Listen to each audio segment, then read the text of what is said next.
Hey guys, welcome to the Whitetail Anonymous podcast number 4.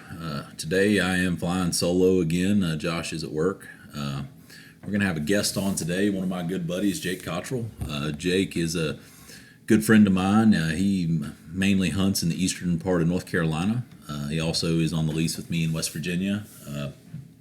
Jake's a real good friend of mine again. He is pro staff for Sniper Hunting Products, and today we're going to have a discussion about the difference in terrain in eastern North Carolina, the different challenges in hunting there than what most of us are used to in the mountainous terrains, and his early season prep. I want to try to keep this podcast seasonal as the season goes, and I think early season prep's huge for me, and let's just get different ideas. And like we've said in other podcasts, we're very big on getting other people's ideas to learn, and you learn every day. And Jake, at the eastern part of the state, maybe he's doing something different that we can put in our arsenal here hunting in the mountains, where we do. But no further ado, Jake, say hey to everybody. Thanks for being on today. Yeah, thank you for inviting me, John. Hey, everybody.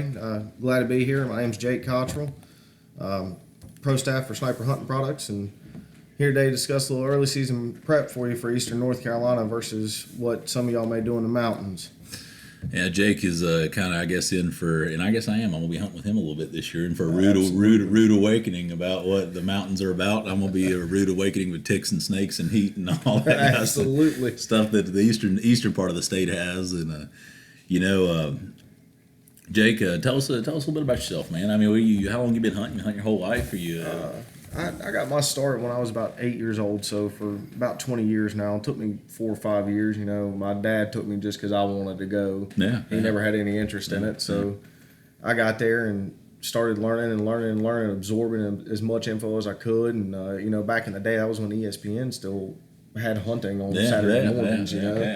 So of course we all get up on Saturday morning and watch Bill Jordan and David Blanton and Hank Parker and all those guys get out there, and you're just starstruck. You just got to learn and absorb the information. So that's pretty much what started. It took me about 5 years to put it all together, but from that point on, man, I've been hooked ever since. About like any of us, it's a trial and error sport. Of course. Absolutely. Trial and error, you get in there and go for it. But, without wasting any more of y'all's time with our prequel here, let's jump right into it. Jake, again, most of our viewers and listeners are from the mountain region. We go from Western North Carolina, Virginia. Southern West Virginia is our huge area where we hunt, and we're used to no fields, nothing but big old mountain and timber lots and stuff. And we learn how to pinch these deer. And what's the difference? Give me a little difference in terrain. And you've seen Southern West Virginia. You've seen my spots here. And well, what's the biggest difference? I mean, tell me a little bit about it. The terrain is a monstrous difference. It's going to be a huge challenge, especially for somebody like me that's never hunted in the mountains. Eastern North Carolina is a lot like Kentucky or Kansas, rolling hills, but the fields there are not agriculture fields like you would think. For the most part, where I hunt at is timber country, so you end up with a good 30-year stand of hardwoods, and then next thing you know, come next season, it's all mowed down, just flat, nothing there, not even a bush growing for the next couple of years. So more or less, it's just this big. When I was there, I guess it was last weekend. Last weekend, and there's these huge cutovers, and you're just like, wow, where'd all the timber go? You might have a heart attack. Where's all my deer going to go? But somehow these deer are surviving there in this type of terrain. And what do you look for? When your early season. Let's talk about some mineral sites. What do you look for to find a good spot for you? If you have a huge cutover and just maybe a 5-6 acre woodlot left, where are you putting that mineral site? What are you going to do? Well, what I mainly look for, on the edges of those cutovers and the woodlots, you'll get a whole bunch of briars and blackberry thickets and everything growing up right at the edge of the woodlot. What you want to look for is it looks real noticeable to somebody that's seen it, but a lot of other people look at it and go, well, there's nothing really there. You're looking for places that are worn down where the deer have been walking in and out through that thicket and coming out.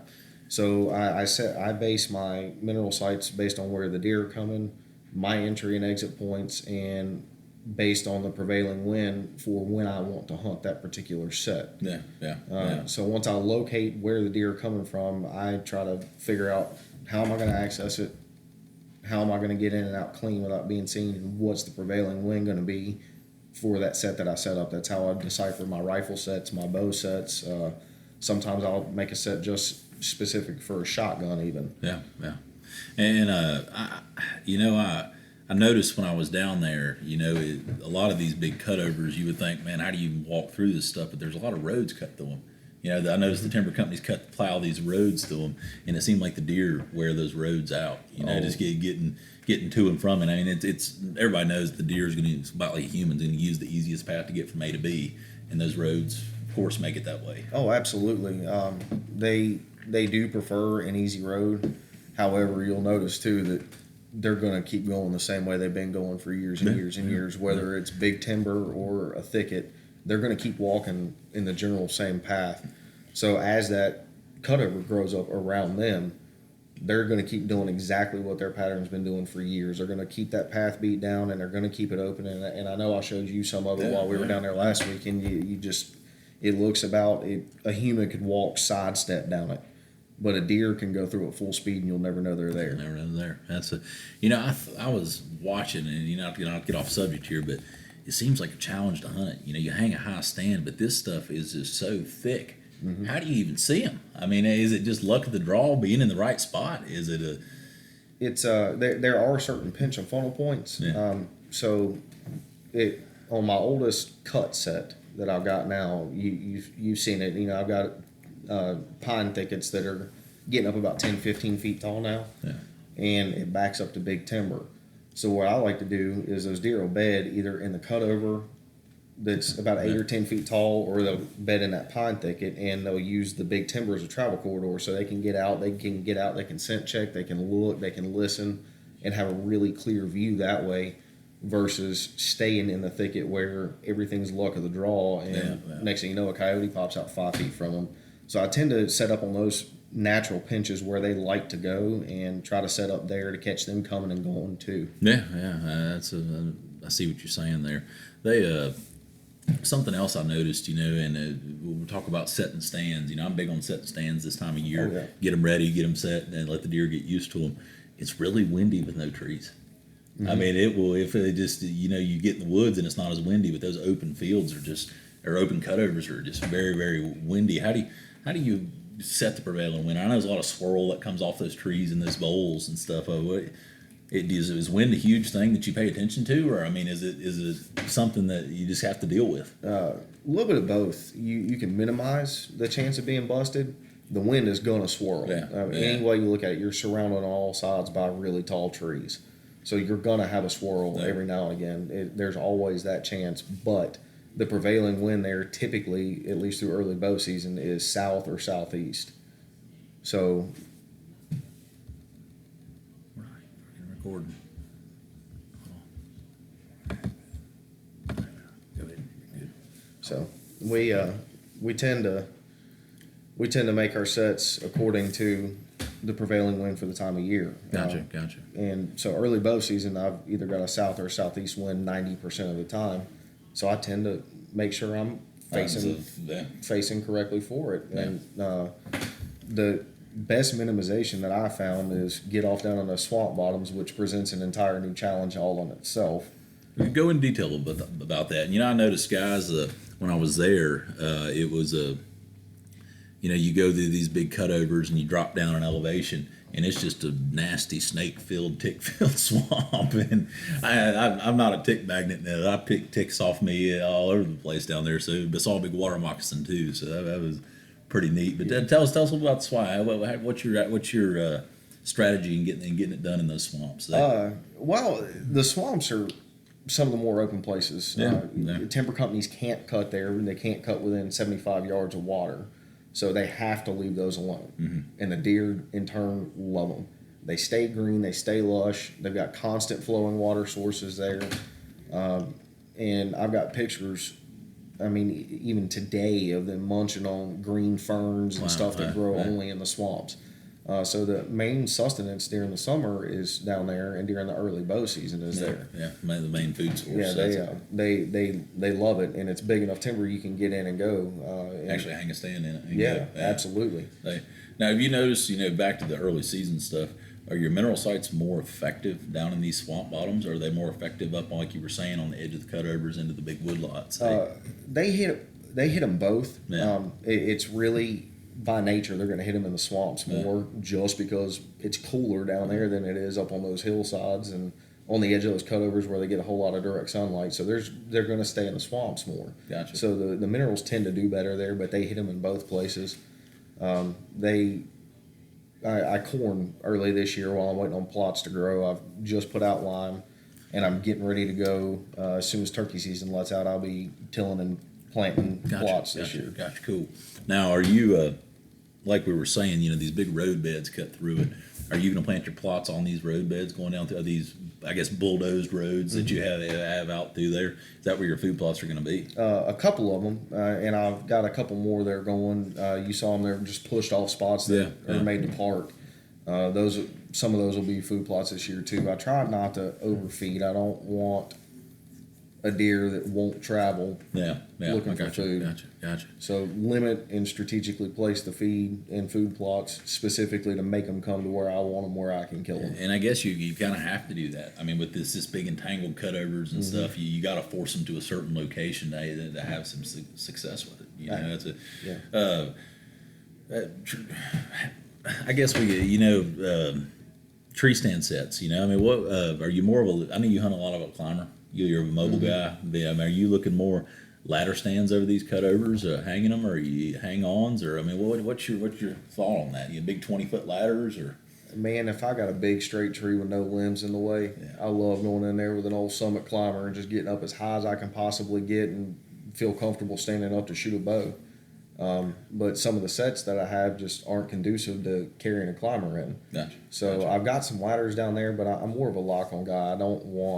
I want as little extrusion from a tree as possible. So if I've got a ladder right up against the tree and the only thing hanging out is the foot platform of a lock-on stand 20-25 feet up, then that's what I do. And that's tend to where I find my sweet spot. And as thick as it is, I can get up close to the canopy there without obstructing a shot or a view at about 20 or 25 feet. Getting you where you need to be there.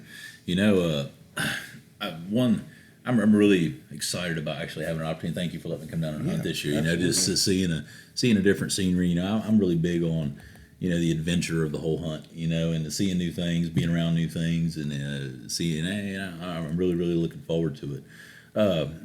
What are you planning on planting this year on those road beds? It's going to be clover and brassica mix for spring and early summer. The clover won't come in until about mid-September, but it'll have time to germinate and set. The brassicas will come up. We're on some old feed sites. I've got volunteer corn growing, so I'll let those go just to see what they do. I've got camera sets already on them just to see what's there, see what's coming through. The birds have been tearing them up. Turkey's been in there thick, but it's so far it's going to be a clover and brassica mix this year, just to see what they do and see how it grows with a limited sunlight. Hopefully, save you a lot of money from corning. And guys, some people don't like the whole baiting thing, but in the deep South, you get eastern North Carolina, you get where I'm at, North Carolina. It's just a thing. It's what you do, and it's a lot of people do it. And here at Calculated Killers, we support any legal form of hunting there is, and I have nothing against baiting. It can be a very effective way to get on a mature deer in early season. Yep. And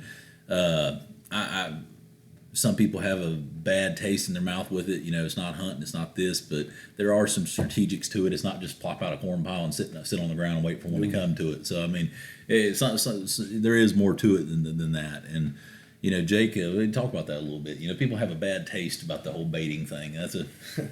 Well, and everybody's entitled to an opinion. Mm-hmm. It is what it is. Some people may not like it. Other people may swear by it. Yeah. Bait sites for me at this point are mere inventory. That's how I keep track of my herd. Yeah. What deer are where. It gives me a chance to monitor somewhat of their health.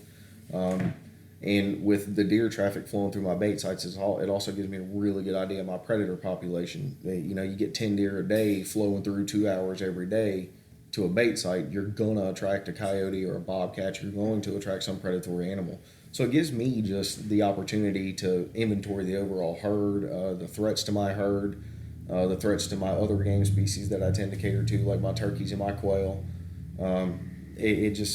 bait sites are very, very useful here, especially when you can't walk your entire property without coming out looking like you got in a fight with 8 feral cats. Yeah, tear you to pieces. So yeah, I noticed that. I fought a few sawbriars down there while we were there too, and I think Jake too, kind of like us. We're not necessarily sitting over a corn pile hunting over it. Oh, no. We have these central locations that we bait these deer, and like you said, it's a good way to get inventory on the bucks. It's a good way to get inventory on your herd, and even I've never thought about the predator just to see what's coming through there. That's a new thought for me right there. Like we said, learning every day, hearing new opinions, and seeing what it is. I know Jake. I guess I'll take credit for this one. I've kind of got him on the cell cam gig here, so I'm addicted to him. I love him. Me and Josh both. Jake, he's kind of gotten the bug for him too. Let's talk. Yeah, they are fun. Fun, and just to see them immediately. Let's talk a little bit how they're going to help you hunt this year. How do you see them benefiting you? Well, that gives me the perfect opinion. All last year I'd be walking into a set that had a camera on, going, man, I wish I knew if there was anything there right now. Yeah. And the cell cam game, my standard transmission time is about a minute from the time the picture's taken to the time it's texted to me. Wow. So it within 60 seconds, I know. MRI, most recent information immediately. Yep. And that's Yep. I agree with 100% what Jake said there. And, I think the biggest thing for me is I'm going to know where to be and when to be and what time to be there. And because you have to go in to,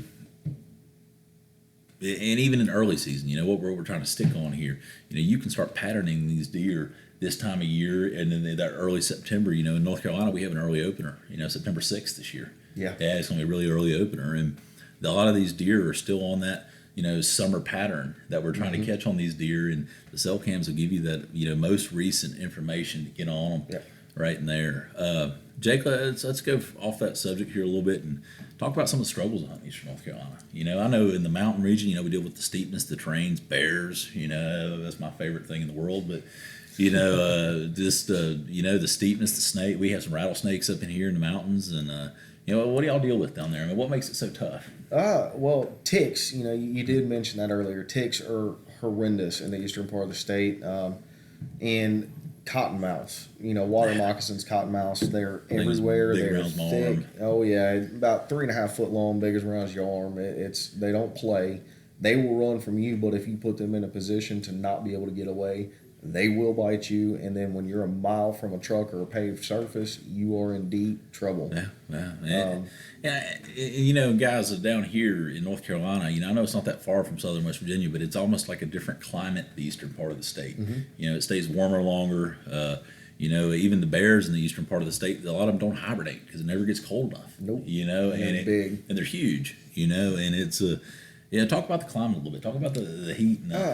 It's a different kind of heat. You go up in the mountains, and I keep the West Virginia property on my weather bug. I always compare weather barometric pressures, and at least in the last month, West Virginia has always been at the very closest temperature, 15 degrees colder than my farm. It stays hotter longer, and it's humid all the time. There's never a dry heat or dry cold. So on the days that it's cold, it's that bone chilling. You can feel it all the way down in your spine cold. And when it's hot, it's one of those things you immediately step out of the truck and you feel like you've been punched in the face trying to take a breath. It's sweating your butt off walking 10 feet. Absolutely. Man, something I noticed even now in April, the mosquitoes were horrendous. I can't imagine in September. I bet they are just straight up awful in those swamps.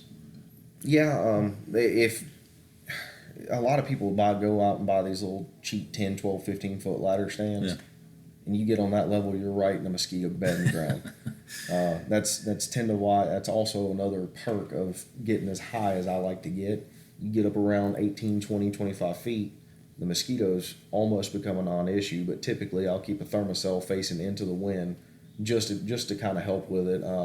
And permethrin is another huge part of my regimen in early season. You proved that to me with turkey hunting. Watching them crawl on you and die. The ticks, the permethrin's for the ticks. And I didn't mean to cut you off there. Sorry you're about good. that. That's one thing that we are from North Carolina. We obviously follow North Carolina hunting. Very big. It's my home state, Jake's home state, and and a lot of people don't have to deal with some of the things that they do. But the biggest thing a lot of people don't have to deal with are running deer with dogs. And I know Jake's property is a dog-free zone, but there are some dog clubs up next to him, and again, we support every legal means of hunting there is, but we also support private property owner rights and all that kind of stuff on top of it. What are some of the struggles you have to deal with these dog clubs and running dogs and stuff? And I know you've done it too. You've ran dogs. Oh, absolutely! I killed my first deer off of dogs. Off dogs, and what is your what's the struggles you're dealing with? Because now you are still hunter. You don't dog hunt anymore. I mean, what do you do? The only real issue that I have at this particular point with any of them is animal control. They lease 65 or 75 acres and turn a pack of 8 walkers out. Those walkers can clear diagonally corner to corner of a rectangular property in about 2.5 minutes if they jump. Wow. So when they jump and run, a deer is going to top out about 35 miles an hour. I know watching some of the GPS collars on those animals in previous years, they're running between 23 and 24 miles an hour. They'll cover 65 acres in about 2 minutes, and they come out bloody and beat up. They don't care. They're going to run. They're going to go where the deer goes.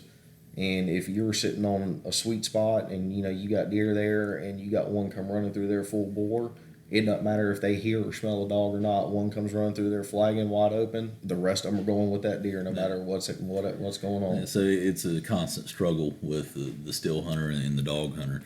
I know in your part of the state, Halifax County, there was a new law passed about having continuous acres. Talk about that a little bit and how that's going to help you guys. In the whole year is hunting. Oh, absolutely. The law now is you have to have 300 continuous acres, and you must have map, permission, the whole nine.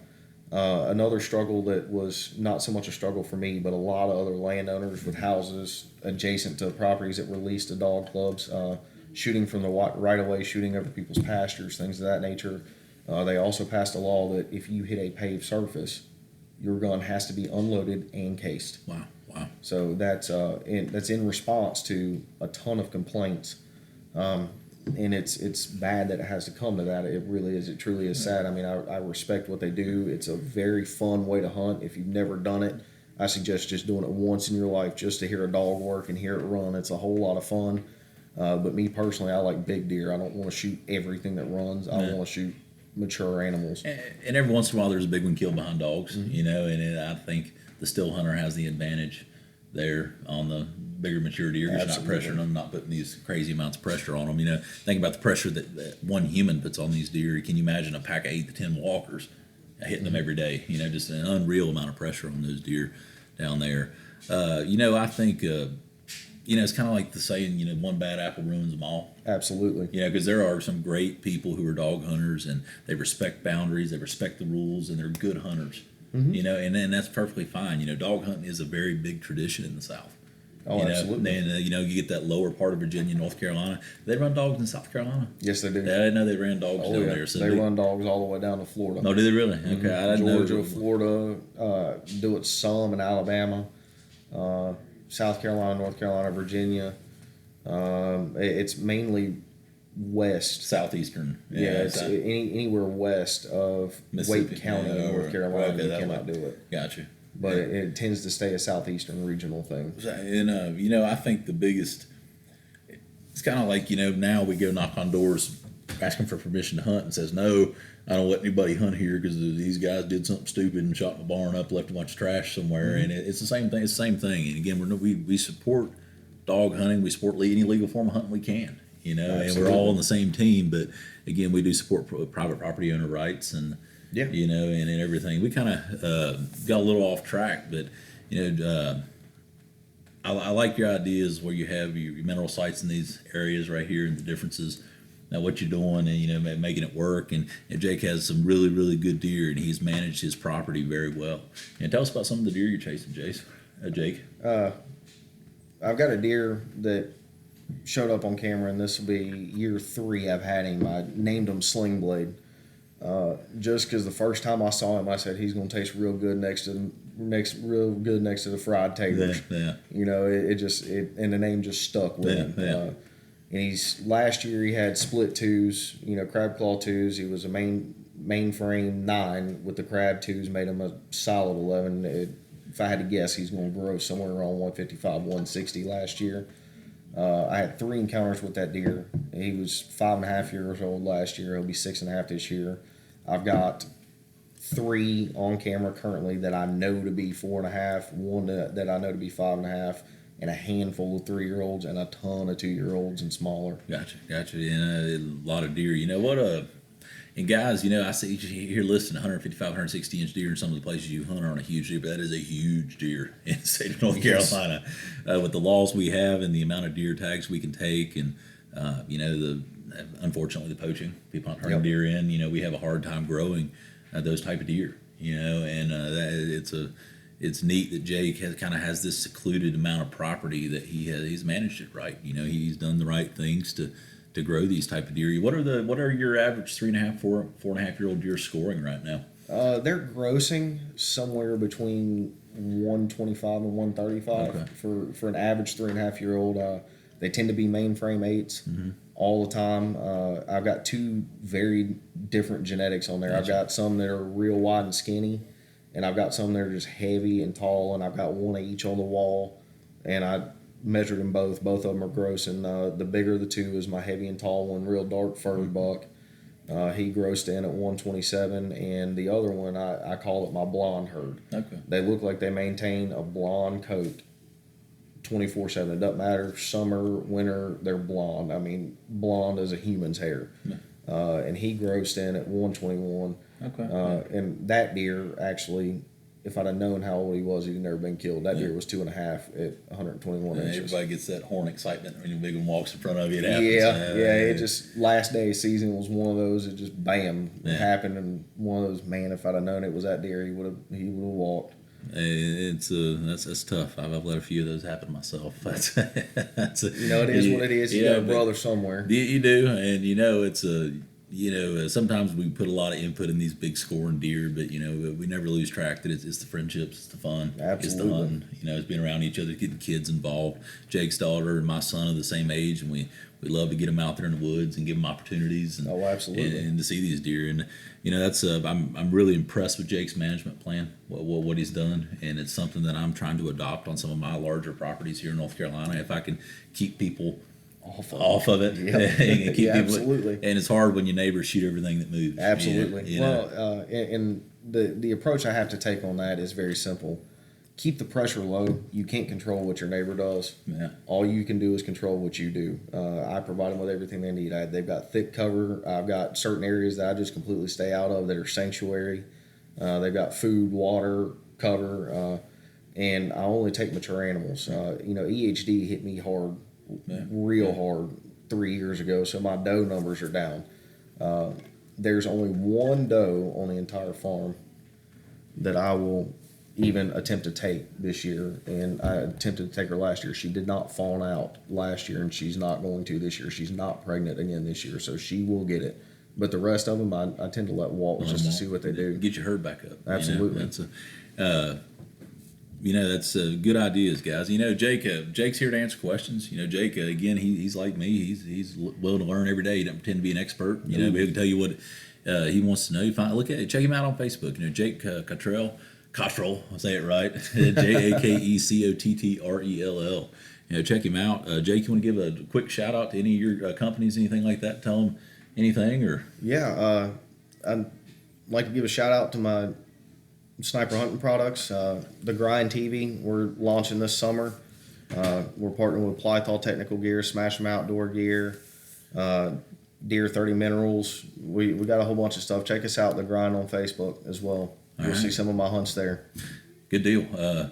Jake, thanks for being on. Yes, sir. I appreciate it. We'll give you on later in the season. We'll talk about a few more things. We got a little off topic today, but you know, had a good time talking. Had fun. Guys, again, thanks for all the support you give us. We can never do it without you guys. Check this out. I'll get this podcast up here in about a week. I'm trying to space them out, keep you guys entertained for a little while. Maybe waiting to hear my voice, you know. So that's I know. But anyways, guys, thanks. We appreciate the time, the support, and again, this is the Whitetail Anonymous podcast number 4. Thank you, guys.